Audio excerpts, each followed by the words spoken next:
ಮಮ್ಮ happy Ganesha Chaturthi. Happy Gauri Ganesha Chaturthi. Gauri ಗಣೇಶಾಲ ಅಮ್ಮ ती फस्ट येता घरकडेक ती तृतीया म्हळ्यार थर्ड डे ऑफ भाद्रपद मास येता. काली गौरी आयली, आजी गणेश येता.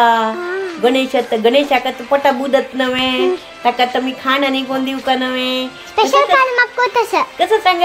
मोदक मोदक आणि चणा चणा उपकरी. चणा उपकर ताका भारी इष्ट. करूया वे. हां आता आम्ही हंगा ಕಾವಲಿಯಲ್ಲಿ ಫಸ್ಟಿಗೆ ತೆಂಗಿನೆಣ್ಣೆ ಹಾಕಿದ್ದೀನಿ. ತೆಂಗಿನೆಣ್ಣೆ ಒಂದು ಸ್ವಲ್ಪ ಜಾಸ್ತಿ, ಇದಕ್ಕೆ ಒಂದು 3 ದೊಡ್ಡ ಸ್ಪೂನಲ್ಲಿ 3 ಸ್ಪೂನ್ ಹಾಕಿದ್ದೀನಿ. ಎಣ್ಣೆ ಬಿಸಿ ಆಗಲಿ. ಎಣ್ಣೆ ಬಿಸಿ ಆಗಿದ ಮೇಲೆ ಹಿಂಗೆ ಹಾಕ್ಬೇಕು ಫಸ್ಟಿಗೆ. ಹಿಂಗು ಯಾಕೆ ಮೊದಲೇ ಹಾಕೋದು ಅಂತ ಹೇಳಿದರೆ, ಆ ಹಿಂಗಿನ ಘಮ ಆ ಎಣ್ಣೆ ಎಲ್ಲ ತಗೊಳ್ತದೆ. ಆವಾಗ ಅದು ಎಲ್ಲದಕ್ಕೂ ತಾಗತ್ತೆ.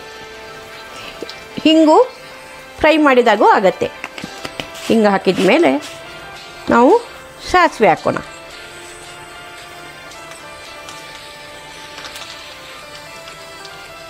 ನಾನು ಶುಂಠಿ ಮತ್ತು ತೆಂಗಿನಕಾಯಿ ಹಸಿಮೆಣಸನ್ನು ರುಬ್ಬಿಟ್ಟಿದ್ದೀನಿ. ಸೊ ಅದನ್ನು ಇವಾಗ ಎಣ್ಣೆಯಲ್ಲಿ ಫ್ರೈ ಮಾಡ್ತೀನಿ.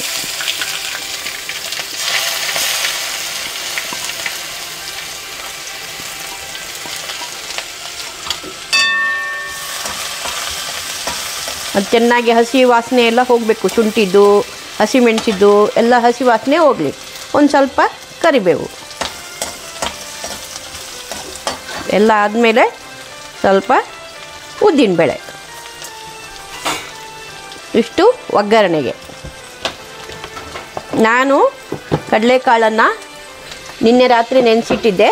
ನಿನ್ನೆ ರಾತ್ರಿ ನೆನೆಸಿಟ್ಬಿಟ್ಟು ನೋಡಿ ಕುಕ್ಕರಲ್ಲಿ ಹಾಕಿ ನೀರು ಹಾಕಿ ಉಪ್ಪು ಹಾಕಿ ಬೇಯಿಸ್ಕೊಂಡಿದ್ದೀನಿ. ಯಾಕೆ ಅಂತ ಹೇಳಿದರೆ ಉಪ್ಪು ಇಲ್ಲಾಂದರೆ ಅದಕ್ಕೆ ತಾಗೋದಿಲ್ಲ ಅಂಥೇಳಿ ಉಪ್ಪು ಹಾಕಿ ಬೇಯಿಸ್ಕೊಂಡಿದ್ದೀನಿ. ಚೆನ್ನಾಗಿ ಒಂದು 10-12 ವಿಜಿಲ್ ಬರಬೇಕು.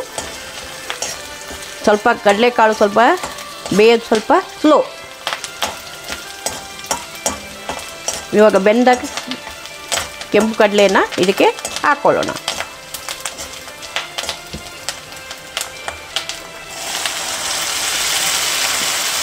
ಉಪ್ಪು ಹಾಕಿರೋದ್ರಿಂದ ತಿರ್ಗಾ ಉಪ್ಪು ಹಾಕೋದು ಬೇಡ.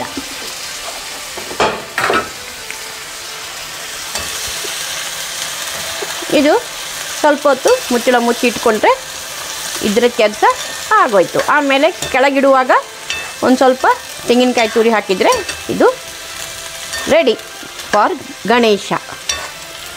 ನಾನಿವತ್ತು ಇದರದ್ದೇ ಸಾರು ಮಾಡ್ತಾಯಿದ್ದೀನಿ.